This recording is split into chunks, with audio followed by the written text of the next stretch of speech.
What is up, everybody? Welcome to the Always Forward podcast. This is our second episode, second installment that I'm happy to get to you guys. We will be talking with one of my favorite people in the industry, somebody who has coached my wife, somebody who I've been friends and colleagues with since early 2021, and somebody who I think is a great voice and perspective in the industry, Nelson Jones. And we're going to dig in and dive into his mindset, his thought processes around coaching, and the ins and outs of being a coach on the backside. Not the protocols, not the nutrition, not the PEDs, but the mindset, the thought process, the care that goes into being a coach and being somebody who is respectable in the industry for a long period of time. So let's dive into it. Always Forward Podcast, episode 2, coming at you. But awesome. Good morning, Nelson, and thanks for hopping on with me today. We are going to cover quite a bit in our Always Forward podcast, going into the mind of a coach who I personally respect and have been, I'd like to say we're friends for the past 5 years now. For anybody who does or doesn't know, this is Nelson Jones. If you can see Nelson, Team Nelson J on the back there. Nelson, give us a little intro about yourself. Okay, so I've been a bodybuilding coach I've been saying over a decade for several years. I don't like. I'd have to count, I guess, to think about the first prep I had. I was a competitor for a while, and I saw very quickly that I didn't have what it takes to be like an elite competitor. But I pushed it as far as I could until my body broke down. And then around COVID, I was prepping for the USA's, and then they weren't having the USA's anymore. And after that, I decided, okay, it looks like it's just coaching for me. But this is, I always say I have the coolest job ever. I liken this to like professional skateboarder and rock star. Like bodybuilding coach is a sweet job. So Agreed. Completely agreed on that.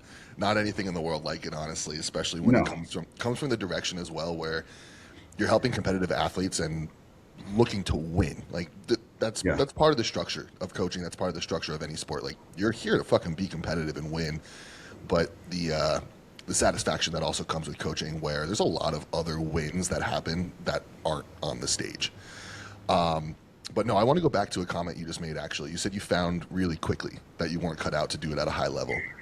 I think that's a perfect starting point, because so many people do not ever come to that realization and live a decade or more of their life trying to fit a square peg into a round hole. Yeah. So walk me through that. What was the realization, and what did you think about when you made that choice or decision? I'm not built to be big. And a lot of people are like, well, you're pretty wide. And it's like, dude, I worked so long for this, and I was willing to do anything, because I just wanted to be big. I was a small kid. I'm a little Mexican kid with small parents and small grandparents. I don't come from a big family. And when I was 16 years old, I was telling people I was going to be a professional bodybuilder. I was walking around I was telling people I want to be a professional bodybuilder. And I was 120 pounds. And then I got to college, and a couple of years in college, I was only 118 pounds. I was not big. And I was working out. I was actually trying. How tall are you? This is a great debate because I don't really know. I'm anywhere between 5'6" and 5'7". Okay. But the thing is, everyone holds on to their number so hard their whole life, and it's like, oh well, I'm this, and they go, oh well, I'm 5'8", so you can't be that. I'm like, okay, well, I don't care.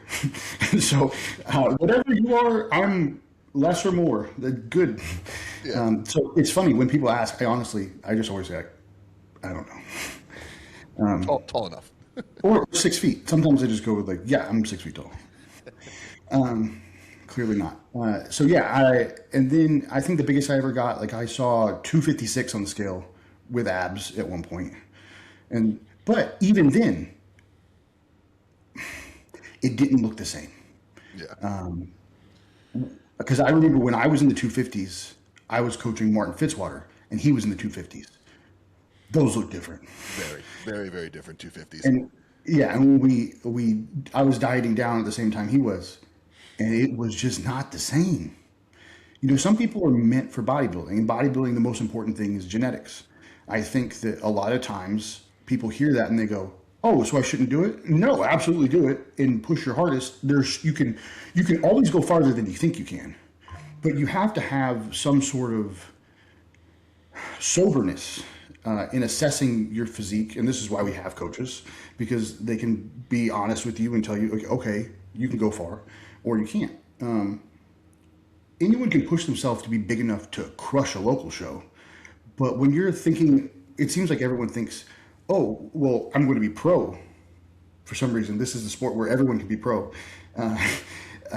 It's a lot of pro cards per year, so I get the It is, delusion. but it is, but I don't. Yeah, the bodybuilding math just doesn't seem to add up. I guess we can talk about that, but it's one of those things where you end up thinking you can go further than you can, but once you get to that elite level, there's no like minimum standard. It's not like you have combine numbers and you have to hit this threshold. It's like you have to have a 50-inch vert. It's like none of that. You just have to be the best then. And if you won the light heavies in 2020 at the Nationals, you are not as good as someone who won the light heavies last year because COVID, no one was prepping. So, it's one of those things. But I realized that. I can attest to that perfectly. I tell everybody when they're like, "Oh, you turned pro at USA's in 2021." I'm like, "Yeah, I didn't deserve that pro card then. If I stepped on stage today, how I looked in 2021 trying to win a pro card, because it was post-COVID, because not everyone was like in their game at the time, I wouldn't have turned pro today. Not even And take it and run. not Take even it and run. close. Yeah, But I think there's some people who are meant to do this, and I wasn't meant to do this. And I think more and more I saw as my body started breaking down. A small frame isn't meant to lift crazy amounts. Generally, I got all these injuries, and it's not like I was training silly. I was pushing myself, in my opinion, responsibly, but your body just starts to break down if you're not meant to hold these things. Whereas like maybe you have like someone like Jordan Hutchinson, that guy's meant to be big. He holds that muscle so well. It looks like he almost has room on his frame, and he's crazy to think. thick and dense. He's a bad dude. I remember when he walked out, and it was like, oh, he's a winner. Yep. Done. You know, He's been like that ever since I met him. I met him in 2017 late 2017, early 2018, I think it was. And yeah, he's always had that frame, that mindset, and then as he developed, it was just, oh, there's more that can get put on. Was 2018 when he did the Elite Muscle in North Carolina? I remember seeing him in a show and being like, whoa, this guy looks good. I can't remember the name of the show specifically. He did that year in 2018. He did in fact compete in North Carolina. I just don't remember the name of the show. The last time I know for a fact he competed in North Carolina was when he qualified for USA's before he turned pro. He took second, and then he took second at that local show, and then went to take the overall at USA's and turned pro that year. Yeah. For some reason, I just got like a flashback because I've lived around that area, North Carolina, South Carolina, Virginia, for a long time. Was that the year that Cade Zook won it? Because I remember North Americans, Cade Zook, I think he got second that year, and he just went to go ahead and qualify for the next year. And he walked out at the Elite Muscle, and it was like crazy metal music that the judges were like, what the heck is this? And he just looked like a concrete giant. Yeah, so it wasn't that show. Because the guy who beat Jordan to take at that local show, we looked at it, we were like, we're pretty sure he's buddy-buddy with the promoter. Oh, okay. Well, it wasn't one of those, clear, distinct wins, and then Jordan goes to take USA's. It's, he shouldn't have taken second, and here's the proof in the pudding because he just won USA's as an overall. It's funny because like I'm not like a big like politics guy necessarily, except in bikini. I am, but with that show, that one seems to be weird with that promoter. That guy seems to have a couple of screwy things that I'm always questioning. So I actually usually don't have people do his shows. I've heard that about those shows also.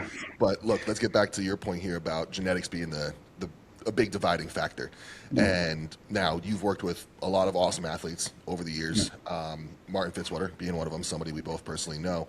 Now, from your decades plus and counting experience, what's the one thing you're finding that separates the people who do and don't have it in terms of like their thinking? Say they have the genetics, the body's there, but the mindset's what really differentiates. So what do you pull from that? Well, I'll say this. A lot of times they don't have it right away. So discipline is probably number one, but discipline is a skill. Yes. You learn to be disciplined. And when you get a kid who's 19, 20, 21, I don't expect them to be perfect because one, I wasn't perfect when I was 20 years old. You have your idea of what perfect is and you make excuses after. When you get someone who's 20 years old and they're on the ball all the time, it is shocking, and those people just blow up. I think they have to love it. Yes. And the loving it keeps them in the game long enough, almost always, to glean that discipline. Once you've had time to foster it and you become a really disciplined individual, and you learn to love the suck, Yes. the and dieting is, there's nothing fun about dieting. No one enjoys it. It's terrible. You go in, you don't get a pump, all that stuff. It's just the worst. But part of the suck is being fully fueled in the off season, not wanting to eat your food. I know you've dealt with that plenty. Like not wanting to eat your food, your timer goes off and you're like, I gotta eat this food. And then you feel stuffed and you have to go to the gym and you have to blitzkrieg yourself. That kind of stuff, that requires a lot more discipline than I think people give it credit for, because it's like, well, you're fully fueled, you're fine, go do it. It's like, man, I don't think, I would much rather starve than Yeah. have some sort of Chad Nichols meal of 14 ounces of meat and 400 rice and then, and then go train. That's not fun. On a stomach that's fuller than full. But Yeah. now, let's talk about that Blitzkrieg comment really quick. Now, are you okay? I'm going to fast forward here Yeah. to like your present day of coaching, and maybe you're seeing this as well as I am. Are you finding that newer clients and newer bodybuilders are really not learning or experiencing that anxiety that leads up to like a real training session? Yeah. Because I don't know if you caught, but I've been hitting legs with Michaela Aycock on Mondays now. Oh, which is the coolest thing ever. Oh, dude, I walk in there with like the most humble respect I could possibly. Like when I was gifted this opportunity, I hugged the guy who gave me the contact. I walk in there like it's Mr. Miyagi. Like it's different. Very Mr. Miyagi, yeah. But 5 years ago, even more recently, it's like, okay, cool. It's the day before legs. I have a little bit of anxiety. You wake up the morning of, you have a little bit of anxiety. If you're training, right? Yep. My anxiety starts now 3 days out. I train with her on Mondays.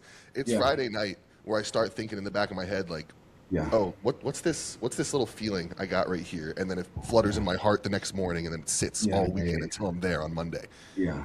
I'm finding that more and more bodybuilders now aren't even, if I express that to them, they don't know what I mean. It's funny. So I made a comment to another coach friend the other day, and I had said, "This is the craziest comment in the world for me because I love optimizing things, but I will say I'm the newest of the old school, in that like Okay. I don't feel like I'm a like new school coaching. I see it and it's very different, but I miss meatheads. So much. And for a comment like coming from me, that feels crazy because it's just like, God, you dumb idiots who don't think about anything. You take DECA and measure it by the mill. You haven't looked at the bottom. Just all this silly stuff. But I really do miss. Like, it's okay to be a college student and just eat as much meat and rice as you can and go absolutely compete to the death with your friends in the gym. That's okay. Literally how I started. You, I mean, that's how I started. And I feel like, so now what we're seeing is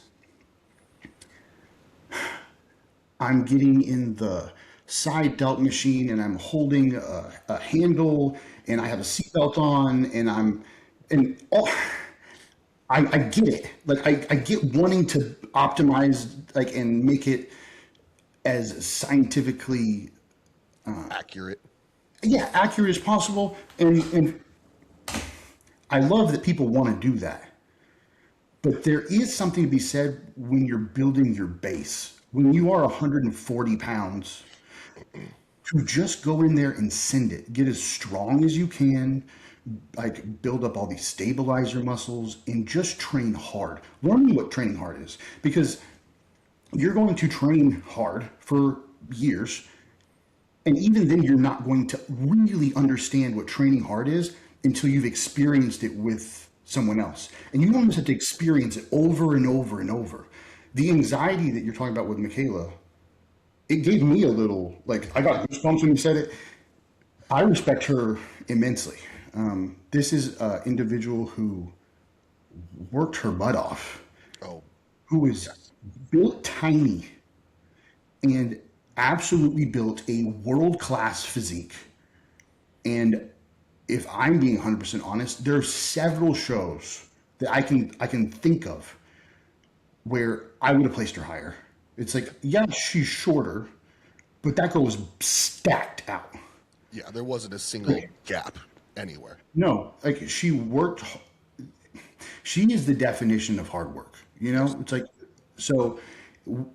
If you're going in there and training like that, no question that that anxiety is built up, and I don't feel like people are really experiencing that now. I remember the first time I trained with Phil Viz, and a lot of people give him crap, and for sure, he has his things. He's Phil. But he one thing I feel like Phil has nailed down and has nailed down for years is training. He gets on people's nerves online and whatever. And I'm not defending or anything, but Phil knows training, and he trains hard. And when I would go train with him, sometimes, man, there was nothing like that anxiety. I'm sure it's very akin to what you like. It's just it was terrifying, and part of it, I think he wanted it to be terrifying, but we would only ever train legs. And it was just, I knew going in, the volume was going to be a lot. And every set was going to be punishing. Heavy and to failure. And a failure. It's like he wasn't letting you get away with crappy form. He wasn't letting you speed up a negative. And you were staying in there until you lost your food. Yep. Like, and maybe that's not the most practical or optimal thing, but I feel like the grit that it like instills, Yes. man, it takes you further than almost anything. That was the exact comment I was going to make, was that it is more than just the physical output that happens in the gym. Yeah. Excuse me. It's more than just the anxiety leading into the workout. It's what you develop mentally on the other side of each of those sessions that I think 100%. translates to the rest of your bodybuilding career, 100%. especially if you're a younger athlete, because more and more, look, I was never like this, whatever, I'm unique. I had my shit together when I was 18. Like, I was on a schedule, I was organized, I never missed a meeting, I was 10 minutes early to fucking every appointment I had. I was just a full-blown adult at 18. Yeah. However, now I can't get a 23-year-old client to wake up at a fucking reasonable hour. I personally think, though, that if you can go through sessions like that, where you come out the other side and you're still questioning your existence, it makes everything else seem easy. Yeah. Oh, I have to eat on time and wake up on time and do my cardio today. That's no problem, because yesterday's leg day fucking murdered me, and nothing's going to be harder than that. This is super easy shit now to do. Man, I feel like you walk out of, well, one, you're on cloud nine when you walk out because like you're done. Well, after you resuscitate yourself, but Yeah, sure. Your legs might give out because they're cramping so hard and whatever, but the I don't know, the other things that would stress you out after, they seem kind of trivial Yep. Exactly. because you had to do something really stupid hard. And having to do hard things is good for us, especially 100%. physically hard things. Mentally, it is, there's nothing, there's no substitute for having to do something really physically hard. And I think that's why bodybuilding is almost good for everybody. I feel like that's where bodybuilding's struggling now because everybody's looking for optimal. That word doesn't fucking mean anything, honestly. Yeah. And then more people are looking for, okay, well, how can I make this easier? Because now there's a trillion different options to make something more enjoyable, to make something easier on paper. Where it's like, hey, you know what? Go ditch the sauces, go ditch the seasonings, fuck your supplements, go be a caveman for 2 weeks Yeah. and actually embrace some suck, train like that, and then you'll realize on the back end, oh, you've developed like a skill set. Yeah. You've developed a different mental fortitude for what going through hard shit can actually be because no one looks for the hard things anymore. I think that's one of the major keys to prep. When you can really see that no part of this is going to make it easier in terms of like the sauces and whatever, because I'm cool with that. Enjoy your food and do whatever. But all of that is kind of just avoiding the suck. When we can learn to push aside how much this sucks, because nothing will really, diet soda, sauces, etc. None of this is going to make us better, right? It's just going to make it more enjoyable. Comfortable. It makes us more comfortable, and that's okay for a bit. But none of these make you better, and some of them make you worse. When we can say like, "Oh, I don't need that," man, prep gets easier. Oh, so much easier. People asked me this last year, like, oh, what were you doing with your food? I was like, I put salt on the meal, and I think I did ketchup, sugar-free ketchup with my final meal because there was some potatoes. That was it. Like, I really didn't do much of anything else other than that. It was just I mean, simplicity. look at a lot of these like German bodybuilders. Do we ever see them sloppy and fat? And so usually you see them granite hard. Always. If you go into a German grocery store, they don't have 13 flavors of cereal. They don't have a bunch of different mustards. They have one mustard. And that's not being like, Germany doesn't have anything. I'm just saying, like, a lot of these places, one, they have more like higher quality food, and that's fantastic. But if you go to Germany and you're looking at like a grocery store, even the mustard, like it has the calories on it. Our mustard says 0 calories because the FDA says like anything under Claims. X calories is no calories. I feel like when you're really taking an assessment of what you're taking in, it's like, oh, I had this sauce and this and this, that. Okay, all of this is adding a little bit, and then you're ending up having to do more cardio and other things. That's okay if you're willing for that trade-off. I'm cool with it. Enjoy your food. But it doesn't make you better. When you can be the person to be like, you know what? I need the amount of sodium that I need for pumps. I want to salt on my food. I'm going to use sugar-free ketchup. I think John Meadows only used sugar-free ketchup pretty sure, when he was the most peeled. All of the extra, I don't know, just like nonsense in your body isn't there. You start to look less watery. Maybe you're a little more motivated because everything looks better. You start to feel better. Well, you definitely start to feel better. Tell you I that don't from know. personal experience. It just seems like there's lots of different parts of that it ends up you're in not avoiding the suck. Yeah, You progress faster. 100%, 100%, and like, it's a blessing and a curse in today's bodybuilding nature or bodybuilding environment where we have all of those options, but people aren't understanding enough that just because you have options doesn't mean you have to use them. Now, let's get into the one question we talked about earlier that I think is a really good one here. So, your athletes carry the physical load for everything you program. their trust, their careers, their dreams resting on your judgment calls. Now, how do you handle the weight of being responsible for that? And it's also the weight of somebody's potentially lifelong dream and their goal. So this is like terrifying. And I think the moment it stops having weight, you got to leave. Because for sure, you get someone, I mean, I was almost about to say, especially with a lot of potential, but not even. You get someone who really wants to do well, and you know they can. Because my goal is always I want to take someone beyond what they think they can do. I think that's always the goal as a coach, right? You want to be at the end of prep and to be like, holy crap, it's like, I didn't know I could look that good. What makes you feel better than that? Nothing. You know? It's very weighty to have that on your shoulders, especially when you have someone who really trusts you. Yes. And I think that's always something that I don't take for granted is a lot of people really trust me. And You've built in that. the times when I've been having a personally hard time, where like, there was several years when I was going through just like a gnarly depression.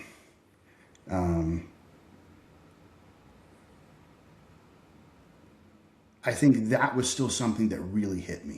It was just like these people are like waiting on your calls and they aren't going to do anything until you tell them to do it.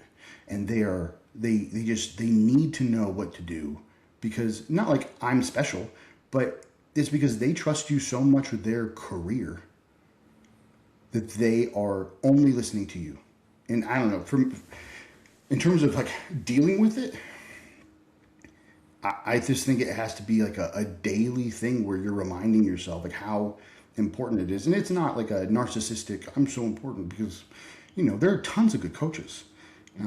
But it's just a reminder that like, I have to be on today. Yes. And it affects decisions like, okay, I have a show this weekend. Well, it's Tuesday and it's peak week.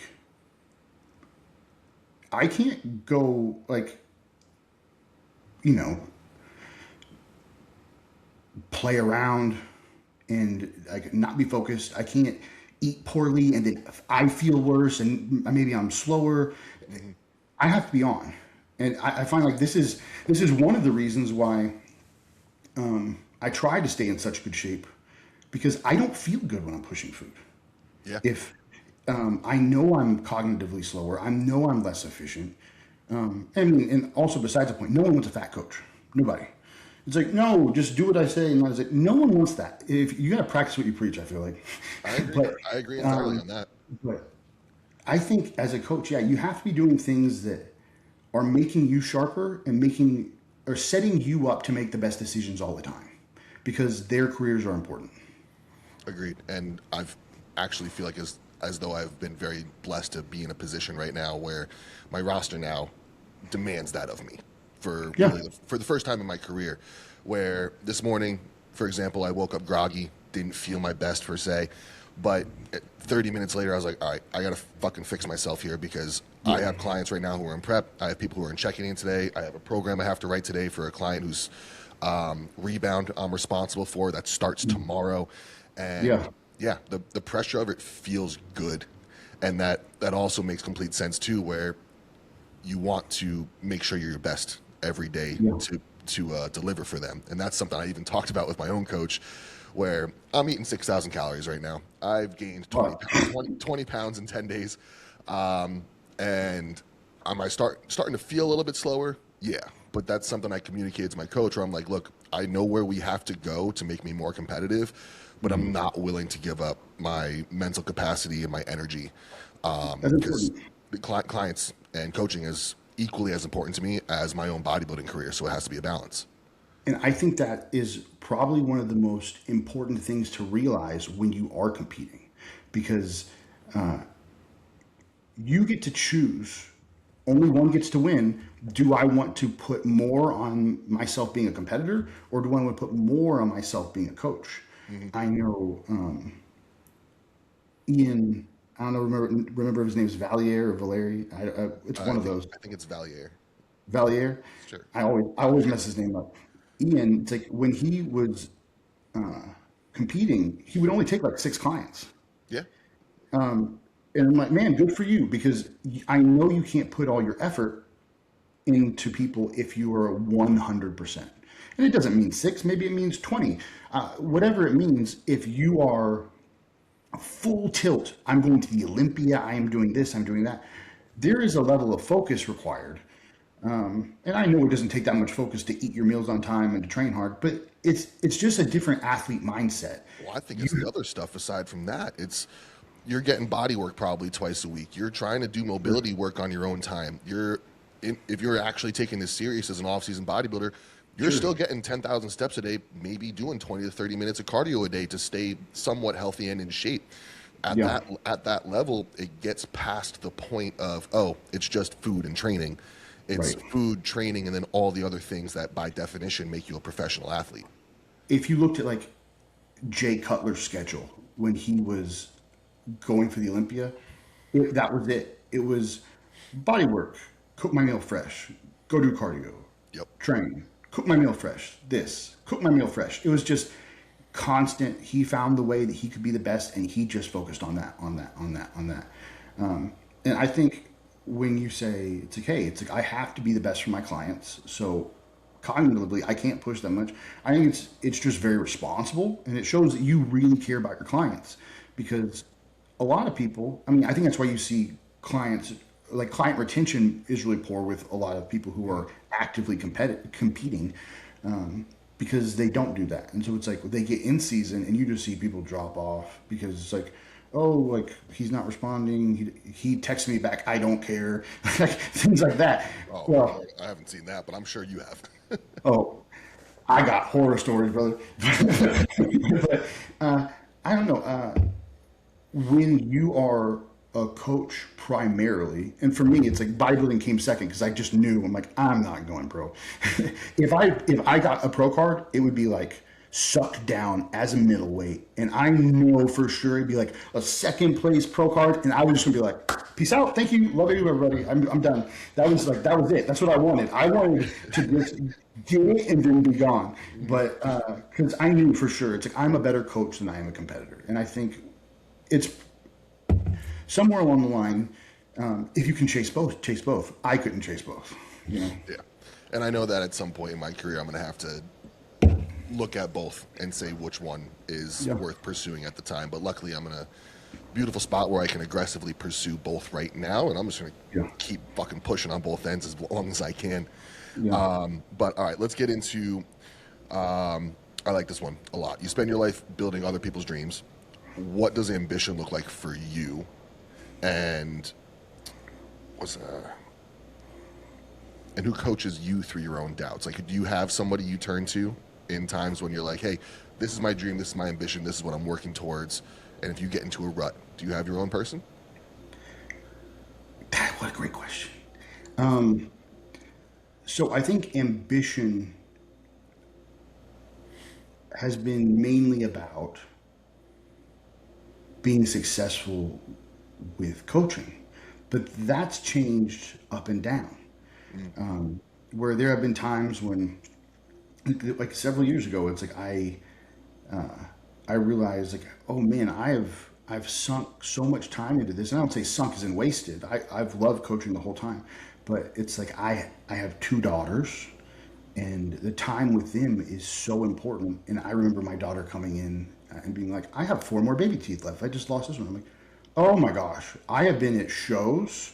I have missed birthdays. I've done all this because, and I don't regret spending so much time building a career that has taken care of them. I don't regret spending so much time helping clients at all. But it just was like, okay, this is a period where I have to pull back. I have to pull back on clients. I have to pull back on time. I have to spend more time with them. I remember that having that conversation with you too. Yeah. Yeah, it was just like, and it was hard. It was hard. I didn't want to. I really didn't want to do it, but it was just. I don't know. There's something about, and I didn't want kids Oh, really? at all. I didn't want kids. I'm like, no. When having everything means not having kids. Like I was like that was that guy, and I had them, and those little serotonin releasing gremlins, they are the most beautiful thing of my life, and I'm so happy I have them. They are absolutely insane, out of their mind, but they are the greatest thing ever. And I think it's like I found a place where I could create a balance, Yeah. 'Cause which is it's I've noticed you getting back more into the coaching side of things. I was going to yeah, ask that next because you and I chatted. It might have been 2, maybe 3 years ago now when you yeah, kind of backed off of coaching, dropped a lot of your roster. I think you went into yeah, working at a hospital. Is that correct? yeah. It was a med school. Med school, and then more recently than ever, you're posting more clients, and it seems like you're diving back into coaching with the podcast and setup you got going Yeah, on yeah, there. yeah. It's So it was one of those things where I pulled back on clients and I started working at this med school. It was great because it was like 9 to 5. They let me do whatever I wanted. They're like, hey, like the guy there is like, if you want to work on clients over here, work on clients. It's like as long as work gets done. I'm like, oh, I found the jackpot, yeah, and right. and then it became something where I ended up having the same schedule. Where it's like I worked all day and then I got home and we had dinner and then I worked all night. And I'm like, this defeats the purpose. Yeah, And it's like, and I love coaching. So I'm like, okay, well, clearly it's like, it's coaching. But the difference is I ended up developing boundaries and the structure that I needed that I didn't have before. Whereas gotcha. if you texted me during dinner, you were getting an answer during dinner. That's how it worked before. And it was just, it wasn't what I needed. It was what I needed at the time. And I'm so glad I did it. But I will say the yeah, more modern age of coaching has been kind to us coaches with that because we do set more boundaries than ever 100%. before. I, And I, then go ahead. I don't think early coaching was like that at all. No, not at all. It, It was you, it was, you were rewarded for 30-second responses. mhm, And other things. Which, listen, it's like I love doing it. I prided myself in like the early coaching when it's just like bang, bang, bang, bang, bang. But now, what's wonderful is like obviously if you're in prep, you need what I you want need. to, I want to, I want to get to you in a couple of hours. I want to make sure that your check-in sent back and we can have our plan for tomorrow and you have enough time and everything to get that ready. But now, if you're in the off season and I answer you after dinner and you send it in the morning, most people are like, oh yeah, yeah, cool, cool, cool, cool. You had the jujitsu class with your daughter? Yeah, no problem. And it's like, oh yeah, cool. All of you are way more reasonable because I think work-life balance has kind of been a thing for everybody. Whereas I think before it was like, what do? You just sit at home all day. You can't answer my text. It's like, okay, well, we got a couple things going on here. But at this point, I kind of circling back a little bit. Yeah, Success here has, and what the ambition has been, is not necessarily like placings, which cool. I'm a coach. I love to win, oh yeah, but we all love to win. But it's nailing preps hard and then taking off seasons and making big jumps while keeping people just really healthy. Because I yes, always want people to leave me better than they came. If you only have a year or two in bodybuilding before you decide it's not for you, I want your experience to be fantastic. I want you to have loved it.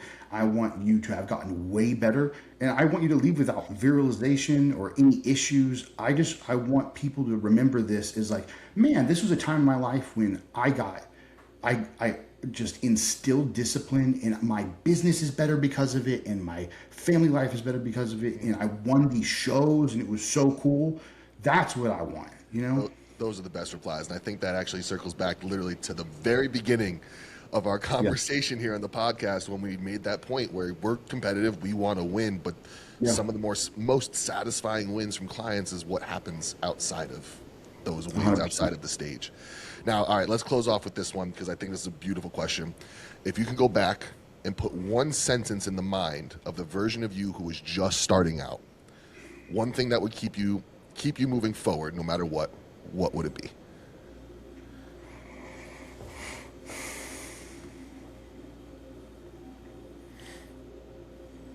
This is a really hard question. One sentence in my mind.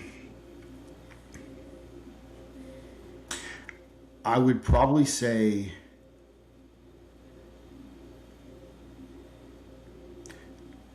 this is such like a dumb practical thing. Let me answer it from a coach's perspective and as an athlete. As an athlete, I would have told myself, more drugs won't help you like you think. Love that. Because I've pushed myself way more than I'd ever push a client. I wanted to win so badly. I feel like we all do that at some point. Yeah, as a coach,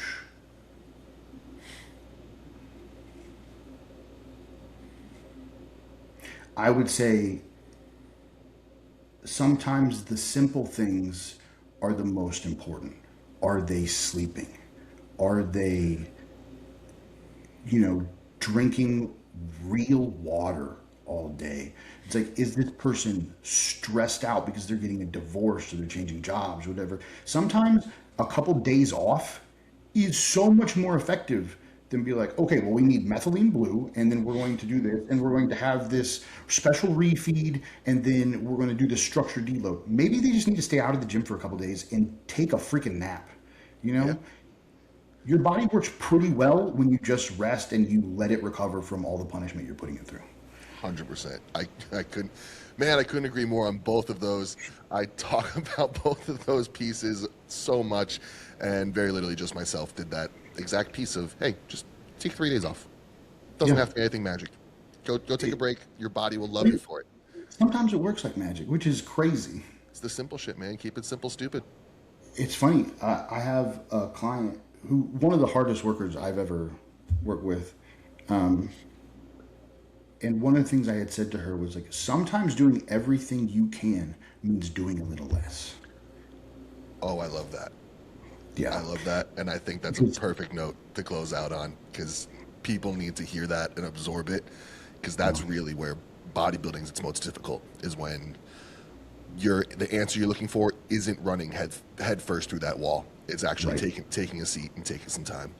But Nelson, my man, I think this is the longest you and I got to chat, and it was a pleasure.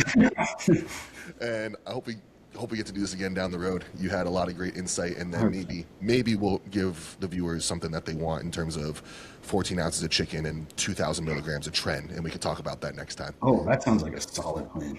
Do you want to plug yourself at all? We got Team Nelson J on the back on the wall there, so everyone can find him that way. I think that's your Instagram also? At Nelson J is my Instagram, and then my YouTube channel, my new YouTube channel, is at Nelson J as well. Awesome, man. Well, let's close that out for our Always Forward podcast. Thank you to everyone for listening, and have a great day, man. Awesome. Thank you for having me.